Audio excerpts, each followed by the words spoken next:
স্বামী বিদেশে রয়েছে ৩ বছর আর তুই গর্ভবতী হয়ে গেলি কিভাবে? কলঙ্কিনী, বের হয়ে যা আমার বাড়ি থেকে। তোকে তো এই বুকে জায়গা দিয়েছিলাম, কিন্তু তুই কিভাবে এমন নষ্টামি করতে পারলি? আমার ছেলে আজকে ৩ বছর বিদেশে আছে, আর তুই নিজের পেট বাঁধিয়ে বসে আছিস? শাশুড়ি সারার গালে চড়ের উপর চড় লাগাতে লাগাতে কথাগুলো বলল, কিন্তু ওর যে উত্তর দেওয়ার ভাষা নেই। কি জবাব দেবে ও? যেই মানুষটা তাকে বুকে ঠাঁই দিয়েছিল তার সাথেই তো বেইমানি করা হয়েছে। বল, তোর পেটে এই পাপ কার? আমাদের খেয়ে আমাদের পরে কার পাপ তুই নিজের গর্ভে ধরে রেখেছিস? নাসরিন বেগম সারার চুল ধরে কথাগুলো বলল, তুই বল, কোনো জিনিসের অভাব রেখেছি আমি? বল, তুই কি সুখী ছিলি না? জবাব দে আমাকে। এত বড় অন্যায় কিভাবে করলি? নেহা তার মাকে শান্ত করার চেষ্টা করছে, কিন্তু নাসরিন বেগম কোনোভাবেই শান্ত হতে পারছে না। যেই মেয়েকে রাস্তা থেকে তুলে এনে নিজের বাড়িতে আশ্রয় দিয়েছে, কোনো আশ্রিতার পরিচয় না, নিজের ছেলের বউ হিসেবে। কিন্তু এই হতবুদ্ধিটা কি করে বসল, এটা ভেবেই নাসরিন বেগমের দুঃখ, কষ্ট, ঘৃণা সব একসাথে হচ্ছে। এই কারণেই হয়তো সবাই বলে রাস্তার জিনিস রাস্তায় ফেলে আসাই শ্রেয়। তারা বড় জায়গা পেলেই কি করে নিজেরাই ঠিক পায় না। সারা নাসরিন বেগমের পা জড়িয়ে ধরে বলল, ও মা, আমি তো অন্যায় করেছি। তুমি যদি আমাকে তাড়িয়ে দাও তাহলে আমি এখন কোথায় যাব? আমার শেষ ঠিকানা যে তুমি গু।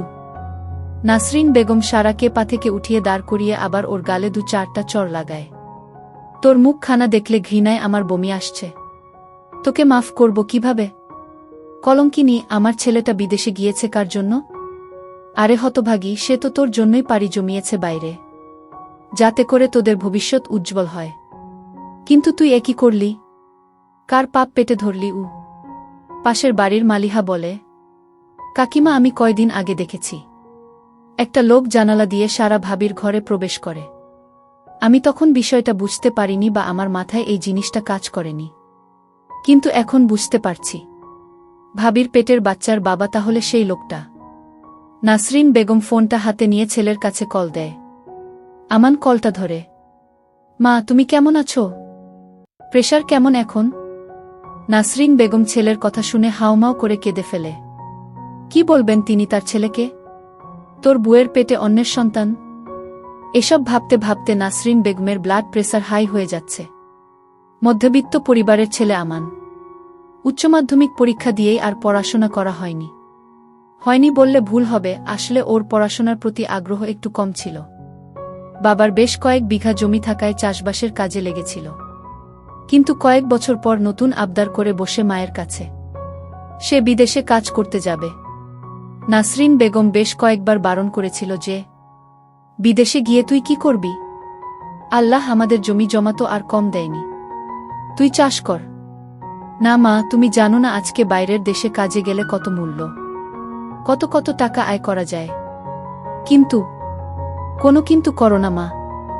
আমি তো বেশি দিন থাকব না, মাত্র ৫ বছর ওখানে থাকব, তারপর আবার চলে আসব।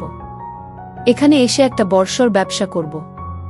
নাসরিন বেগম শেষমেশ রাজি হয়, কিন্তু একটা শর্ত জুড়ে দেয় যে যাওয়ার আগে বিয়ে করে যেতে হবে। ভাগ্যক্রমে সারার সাথে দেখা হয়। মেয়েটা অনাথ ছিল। নাসরিন বেগমের খুব দয়া হয় ওকে দেখে। কিছু চিন্তা না করেই ছেলের বুক করে ফেলে সারাকে।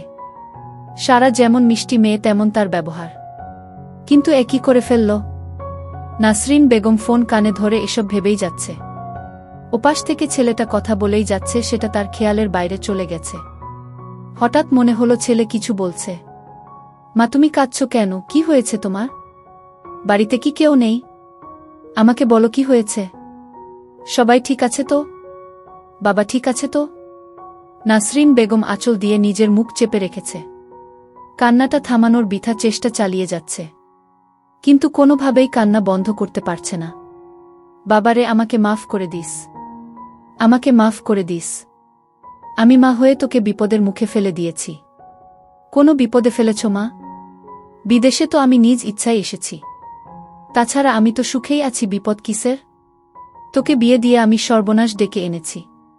এই বাড়িতে কালনাগিনীর আশ্রয় দিয়েছি। যাকে বুমা কম মেয়ে বেশি ভেবেছি সে আজকে অন্যের পাপ বয়ে বেড়াচ্ছে। এই কষ্ট আমি কোথায় রাখব? তুই আমাকে মাফ করে দে বাবা। মা, হয়েছেটা আগে বলবে তো? তোর বউ নতুন মরদ ধরেছে। তার পেটে এখন অন্যের বাচ্চা। মায়ের কথা শুনে আমান চুপ হয়ে গেল। এই কথার কোনো উত্তর যে ওর কাছে নেই। নাসরিন বেগম আবার বললেন, চুপ করে আছিস কেন? কিছু তো বল। এই পাপিনীকে আমি কি করব বল? ইচ্ছা তো করছে ওকে জ্যান্ত পুঁতে ফেলি মাটিতে। আয়া মা কি হয়েছে তোমার? কথা বলছো না কেন মা? নাসরিন বেগম ছেলের সাথে কথা বলতে বলতেই অজ্ঞান হয়ে যায়। সারা তাড়াতাড়ি করে নাসরিন বেগমের কাছে গিয়ে মাথাটা কোলে তুলে নেয় আর বলে, মা কি হয়েছে তোমার? মা তুমি আমাকে কলঙ্কিনী বল, অন্য কিছু থাকলে সেটাও বলো, আমার মুখে লাথি মারো, কিন্তু আমাকে দূরে সরিয়ে দিও না। কথা বলো মা। নেহা সারাকে ধাক্কা মেরে দিয়ে মায়ের মাথাটা নিজের কোলের উপরে নিয়ে বলল, ভাবি তোমাকে তো বোনের আসনে বসিয়েছিলাম, কিন্তু তুমি এটা কি করলে? ভাইয়ার ভালোবাসা, আমাদের বিশ্বাস সবকিছু চূর্ণবিচূর্ণ কিভাবে করে দিতে পারলে? তোমার ওই মুখ দেখলেও আমার ঘৃণা হচ্ছে, জাস্ট ঘৃণা হচ্ছে। সারা কাঁদতে কাঁদতে বলল, নেহা এমন বলো না। আমার শুরুও তোমরা আর শেষও তোমরা। ও শুরু আমরা আর শেষটাও আমরা, মাঝখান দিয়ে তুমি অন্য কারো, তার সহ্যসাথী। আমার কি ইচ্ছা করছে জানো তো? তোমাকে কেটে টুকরো টুকরো করে কুকুরকে খাইয়ে দিতে ইচ্ছা করছে। নেহা, তোমার ওই পাপী মুখে আমার নামটা নিও না দয়া করে। তোমার মুখে নিজের নামটা শুনলে আমার সারা দেহ গুলিয়ে উঠছে। আমি কি এতটাই পাপিষ্ঠা? তুমি কতটা পাপিষ্ঠা সেটা জানো না? তুমি কি বুঝতে পারছো কতটা পাপিষ্ঠা তুমি? নেহা বোন আমার কথাটা একটু শোনো। মাকে একটু ধরতে দাও। সারা হাউমাউ করে কাঁদতে লাগল। এমন ভুল ও কিভাবে করে ফেলল নিজেই বুঝতে পারছে না। এই সমাজে সে এখন স্বীকৃতিপ্রাপ্ত কলঙ্কিনী। না তোমার কোনো কথাই শোনা হবে না। আমার মা যদি মরেও যায় তবে তোমার হাতের স্পর্শ আমার মাকে পেতে দেব না। তোমাকে হাত জোট করে বলছি, তোমার ওই পাপিষ্ঠ মন পাপিষ্ঠ দেহ নিয়ে এ বাড়ি থেকে বের হয়ে যাও। আজ মাকে তুমি না হয় অজ্ঞান দেখছো, কালকে আমাকে তুমি গলায় দড়ি দিতে দেখতেও পারো। তোমার মতো কলঙ্কিনী মেয়ের সাথে একই ছাদের নিচে আমার পক্ষে থাকা সম্ভব না। সারা কাঁদতে কাঁদতে কথা বলার অবস্থাতে নেয়, তবুও কষ্ট করে বলল, না আমার মতো পাপিষ্ঠা কলঙ্কিনীর কারণে তুমি কেন আত্মহত্যা করবে? তার চেয়ে আমি বরং এই বাড়ি ছেড়ে চলে যাচ্ছি। তুমি ঠিকই তো বলেছ, নষ্টা একটা মেয়েকে নিয়ে এক বাড়ি এক ছাদের নিচে আসলেই থাকা যায় না। আমি বাড়ি থেকেই চলে যাচ্ছি, আর কখনো আসব না।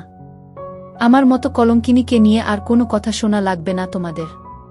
নাসরিন বেগম এর মাথা নেহার কোলে, আর সারা ঠিক তারই পাশে বসে আছে। সারার শেষ কয়েকটা কথা নেহার একেবারেই সহ্য হয় না।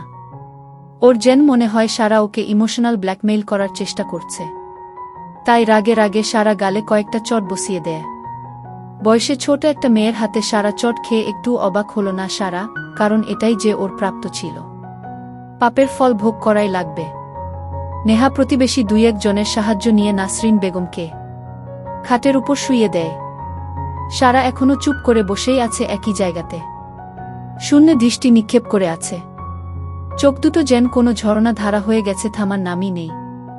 আজকে এই বাড়িতেই শেষ দিন। সারার ভাবতেই বুকের ভিতর মোচড় মেরে উঠছে। যে মানুষটা সারাকে সম্মানের সাথে ঘরে তুলেছিল, তিনি আজকে ছিছি করে বিদায় করে দিচ্ছেন। নিয়তি বড়ই অদ্ভুত, কখন কার সাথ দেয়, কার সাথে বেইমানি করে কেউ জানে না। আজকে নিয়তির কাছে পরাজিত হয়ে গেছে সারা। পাপের ফল ভোগ করতেই হবে। নিজের সমস্ত কাপড় চোপড় গোছগাছ করে অন্তিম বিদায়ের জন্য নাসরিন বেগম আরা নেহার কাছে গেল। নেহা, আমি চলে যাচ্ছি, ভালো থেকো। মাকে ভালো করে দেখে রেখো। মা যেন কোনো চিন্তা না করে, যেন ভাবে আমি একটা বাষ্পীয় পদার্থ, সময়ের সাথে সাথে আকাশে মিলিয়ে গেছি। নেহার খুব ইচ্ছা করছে প্রিয় ভাবিকে বুকে জড়িয়ে নিতে, কিন্তু অদৃশ্য শক্তির কাছে সে আজকে বাধা পড়ে গেছে। সারার দিকে ভালো দৃষ্টিতে তাকানোর ইচ্ছা হলেও মস্তিষ্ক বলে দিচ্ছে ও নষ্টা মেয়ে। নেহাকে চুপচাপ থাকতে দেখে সারা বলল, আমাকে একটা বার মাকে ছুঁয়ে দেখতে দিবে না নেহা? নেহা সহজ গলায় বলল, না। সারা শেষবারের মতো নিজের সংসার, নিজের স্বর্গ দেখে বিদায় নিয়ে বাসা থেকে বের হয়ে গেল।